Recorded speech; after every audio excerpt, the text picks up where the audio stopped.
ماضی سے لے کر اب تک اگر ہم دیکھیں تو دیامر نظر انداز رہا ہے، اور اس کی ذمہ داری یقیناً ان منتخب اراکین کی ہے۔ آج بھی اگر دیکھیں تو وزیر صحت آپ کے دیامر سے ہے، آپ کے علاقے سے ہے، ان کو زیادہ توجہ دینی چاہیے وہاں صحت کی سہولیات کو بہتر بنانے کے لیے۔ اسی طرح دیگر جو اراکین اسمبلی ہیں ان کو چاہیے کہ وہ صحت کے شعبے کو فوکس کریں، جس طرح دیامر کو میں تعلیم کو فوج نے بھی، سول حکومت نے بھی ایک فوکس کیا ہوا ہے اس پر تعلیم کی طرف، تو اسی طرح صحت کی طرف بھی توجہ دینے کی ضرورت ہے، اور ساتھ ساتھ لوگوں کو بھی چاہیے کہ وہ اپنے بچوں کو پڑھائیں۔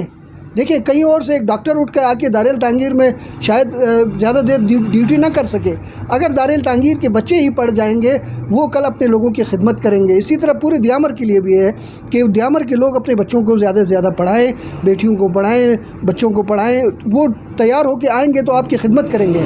یہاں سب سے بڑا مسئلہ یہی ہے کہ وہاں ڈاکٹرز نہیں بیٹھتے ہیں، نرسنگ سٹاف وہاں دیگر اضلاع سے جا کے ڈیوٹی نہیں کرتا ہے، تو اس مسئلے کے حل کے لیے ایک دور رس حکمت عملی کے تحت کام کرنے کی ضرورت ہے۔ جی اچھا، دیامر میں آپ کو پتہ ہے ہر 3 ماہ کے بعد تعلیمی ایک جرگہ کا انعقاد رکھا ہو جاتا ہے، وہاں پہ پتہ نہیں لاکھوں کروڑ کا فنڈ حذف کرتے ہیں، لیکن آج تک ہمارے دیامر میں کوئی ایسی تعلیم کی بہتری نظر نہیں آ رہی۔ اس حوالے سے آپ کیا کہنا چاہو گے؟ دیکھیں تبدیلی جو ہے نا وہ ایک دم سے نہیں آتی ہے۔ پہلے تو حکومت کی ترجیحات میں دیامر میں تعلیمی مسئلہ شامل ہی نہیں تھا، ٹھیک ہے۔ پورے دیامر میں آپ اگر اٹھا کے دیکھیں تو آپ کے صرف چلاس میں ایک گرلز ہائی اسکول ہے، ٹھیک ہے، اور کہیں پر ایسے بڑے اسکولز نہیں تھے۔ اب پاک فوج نے، سول حکومت نے اس چیز کو توجہ دینا شروع کیا ہے، ابھی تو ابتدا ہے، ٹھیک ہے۔ ابھی دیکھیں آپ کے ادھر APS اسکولز بن رہے ہیں، آرمی پبلک اسکولز بن رہے ہیں، کیڈٹ کالج بن رہا ہے، تو یہ ویسے نہیں ہے نا۔ اب اس کے ثمرات آپ کو اگلے 5-10 سالوں میں سامنے آنا شروع ہوں گے۔ قراقرم یونیورسٹی کا کیمپس بنا ہے، اب اس کو مزید بہتر بنانے کی ضرورت ہے، اس کو وسائل فراہم کرنے کی ضرورت ہے۔ تو تعلیمی انقلاب یا تعلیمی تبدیلی نا منٹوں میں، گھنٹوں میں، ہفتوں، مہینوں میں نہیں آتی ہے، اس کے لیے ایک طویل وقت لگتا ہے۔ تو آئندہ کم از کم 5-10 سال۔ اچھا بخاری صاحب، اگر گلگت بلتستان میں ٹورزم کی بات کی جائے تو ہمارے دارل نیچرل بیوٹی میں آپ نے مثال آپ ہے، وہاں پہ نہ ہمارے ممبران کی کوئی توجہ ہے، نہ حکومت گلگت بلتستان کی کوئی توجہ ہے۔ اگر وہاں پہ سیاحتی مقامات کی اگر بات کی جائے تو وہاں ہمارے دارل جو انتہائی خوبصورت جگہ ہے، سالانہ وہاں پہ سماجی تنظیمیں اپنے مطالب کی تحت وہاں پہ فیسٹیول کا کر رکھتے ہیں 14 اگست کو، اس سے آگے بھی بہت خوبصورت جھیلیں ہیں۔ تو دارل میں ٹورزم کو پروموٹ کرنے کے لیے حکومت گلگت بلتستان کو کیا اقدامات اٹھانا چاہیے؟ دیکھیں یقیناً دیامر بہت خوبصورت علاقہ ہے، جن علاقوں کا آپ نے ذکر کیا یقیناً بہت جنت نظیر علاقے ہیں۔ میری ذاتی معلومات کے مطابق بہت خوبصورت علاقے دیامر میں موجود ہیں جو سیاحوں کی نظروں سے اوجھل ہیں۔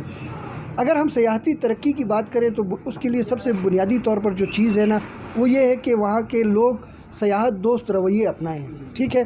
وہاں کے نوجوان سامنے آئیں اور اپنے علاقے میں سیاحت کی ترقی کے لیے خود سے کوششیں شروع کریں، ٹھیک ہے۔ اس کی میں آپ کو ایک مثال دے دوں کہ پہلے آپ اگر دیکھیں تو صرف وادی نلتر میں سرمائی سیزن میں جو ہے وہ کھیلوں کے مقابلے ہوتے تھے ایئر فورس کے زیر اہتمام۔ پھر مختلف علاقوں میں کمیونٹیز نے خود جو ہے وہ کھیلوں کے مقابلوں کا انعقاد کرنا شروع کیا، جس کے نتیجے میں آج گلگت بلتستان کے اکثر اضلاع میں سردیوں کے موسم میں سرمائی کھیلوں کے مقابلوں کا انعقاد ہوتا ہے، یہ کمیونٹی خود کرتی ہے۔ تو آپ کے ادھر بھی میں یہ سمجھتا ہوں کہ سب سے پہلے ذمہ داری کمیونٹی کی ہے کہ وہ اپنا سیاحت دوست رویے اپنائے، اور اس کے بعد ہوٹل انڈسٹری کو ترقی دیے بغیر ٹورزم کی ترقی ممکن نہیں ہے۔ اب آپ کے علاقے میں بدقسمتی سے ایسے ہوٹلز نہیں ہیں کہ جہاں کوئی سیاح اپنی فیملی کو لے کے آ کے رہ سکے، ٹھیک ہے۔ تو وہاں اگر وہاں کے سرمایہ دار لوگ وہاں ان علاقوں میں اچھے اچھے ہوٹلز بنائیں تو سیاح خود وہاں جائیں گے، سیاحوں کو سیاحت دوست ماحول فراہم کریں، ان کے ساتھ آپ اچھے اخلاق کے ساتھ ان کی رہنمائی کریں تو یقیناً دھیرے دھیرے سیاحت بڑھے گی۔ وہاں ایسے ایونٹس رکھے جائیں جس سے لوگ اس علاقے کی طرف آئیں، تو انشاءاللہ وقت کے ساتھ ساتھ وہاں بھی یہ تبدیلی آئے گی، اور حکومت کو چاہیے کہ وہ بھی سیاحتی ترقی کے لیے جو محکمہ سیاحت ہے، دیگر محکمے ہیں، ان کو اہداف مقرر کرے، ان کو کیلنڈر آف ایونٹ میں وہاں کوئی ایونٹ کروائے، تو اس سے دھیرے دھیرے وہاں بھی انشاءاللہ بہتری آئے گی۔ زبردست۔ اچھا بخاری صاحب، اگر ہماری دارل کے روڈ کے بارے میں اگر بات کی جائے تو آپ تو شاید ہمارے دارل میں نہیں آیا، شتیال سے بازار تک روڈ ہمارا کھنڈرا کا منظر پیش کرتا ہے۔ ادھورے جو منصوبے ہیں نا یہ نہ صرف دیامر بلکہ پورے گلگت بلتستان میں یہ حالت ہے کہ مشرف دور میں بہت سے ایسے منصوبے شروع ہوئے جو آج تک مکمل نہیں ہوئے ہیں. ٹھیکیدار جو ہیں وہ پیسے کھا چکے ہیں اور کام نہیں ہو رہا.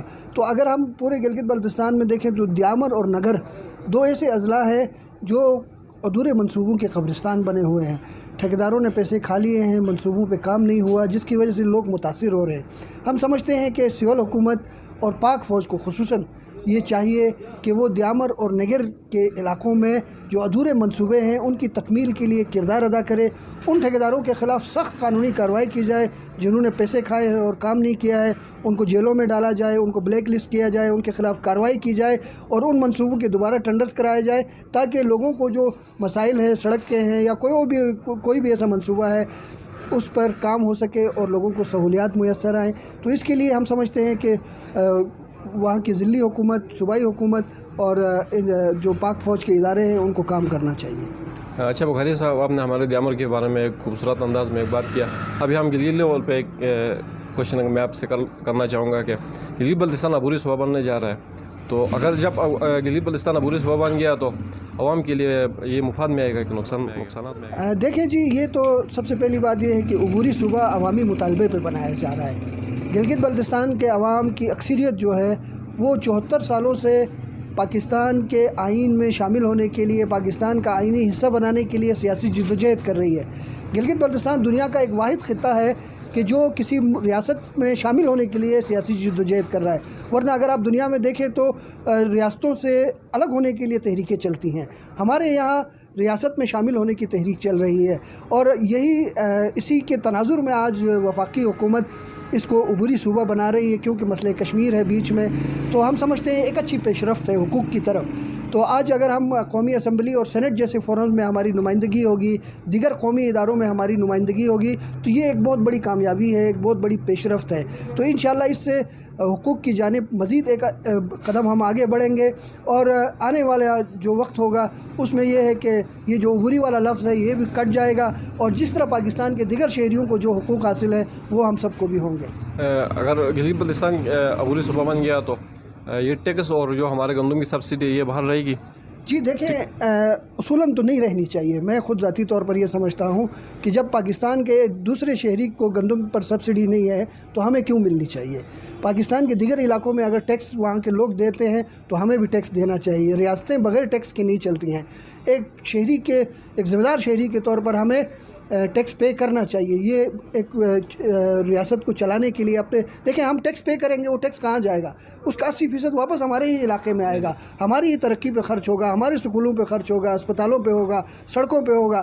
اگر ہم ٹیکس نہیں دیں گے اور دیگر صوبوں کے لوگوں سے کہیں کہ جی آپ ٹیکس دے کے ہمارے علاقے کی ترقی کرائیں تو ایک عجیب سی بات ہے. لیکن اس کے باوجود یہاں کے لوگوں کی غربت, پسماندگی کو مد نظر رکھتے ہوئے اس وقت جو حکومتی سطح پہ جو فیصلے زیر غور ہیں اس میں یہ بات زیر غور ہے کہ گلگت بلتستان کو اگلے 5-10 سالوں کے لیے وہ ٹیکس فری رکھ رہے ہیں اور گندم پہ سبسڈی بھی دی جائے گی, NCP گاڑیاں بھی آپ کے علاقے میں گھومیں گی. لیکن میں ذاتی طور پر یہ سمجھتا ہوں کہ ایسا نہیں ہونا چاہیے. بہت